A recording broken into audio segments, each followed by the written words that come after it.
महाभारत के इतर भी महाभारत के संबंध में कई कथाएं प्रचलित हैं। हालांकि यह कितने सच है, यह कोई नहीं जानता।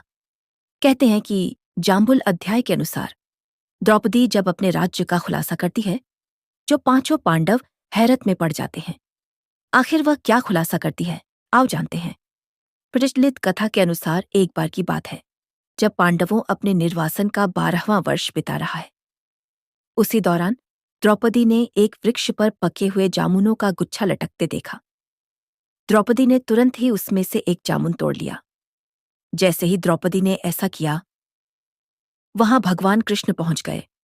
उन्होंने बताया कि इसी फल से एक साधु अपने 12 साल का उपवास तोड़ने वाले थे। अब यदि उस साधु को यह ज्ञात होगा कि तुमने यह फल तोड़ा है, तो तुम सभी को साधु के श्राप का शिकार होना पड़ सकता है। यह सुनकर पांडवों ने श्रीकृष्ण से इस समस्या से बचने का उपाय पूछा। भगवान श्रीकृष्ण ने कहा कि इसके लिए पांडवों को वृक्ष के नीचे जाकर केवल सत्य वचन बोलने होंगे, अर्थात जो भी दिल में राज छुपा रखा है उसे प्रकट करना होगा। सभी की सहमति के बाद भगवान कृष्ण ने फल को वृक्ष के नीचे रख दिया और कहा कि अब हर किसी को अपने सारे राज्य खोलने होंगे। अगर हर कोई ऐसा करेगा तो फल ऊपर वृक्ष पर वापस लग जाएगा और पांडव साधु के श्राप से बच जाएंगे। साथ ही श्री कृष्ण ने चेतावनी दी कि अगर तुमने झूठ बोला तो फल जलकर राख हो जाएगा। सबसे पहले श्री कृष्ण ने युधिष्ठिर को बुलाया। युधिष्ठिर ने कहा कि दुनिया में सत्य, ईमानदारी, सहिष्णुता का प्रसार होना चाहिए, जबकि बेईमानी और दुष्टता का सर्वनाश होना चाहिए। युधिष्ठिर ने पांडवों के साथ हुए सभी बुरे घटनाक्रमों के लिए द्रौपदी को जिम्मेदार ठहराया।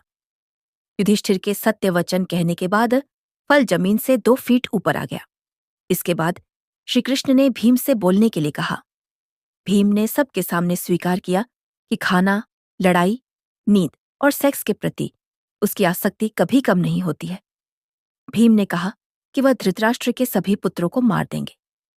युधिष्ठिर के प्रति उसके मन में बहुत श्रद्धा है, लेकिन जो भी उसके गदे का अपमान करेगा वह उससे मृत्यु के घाट उतार देगा।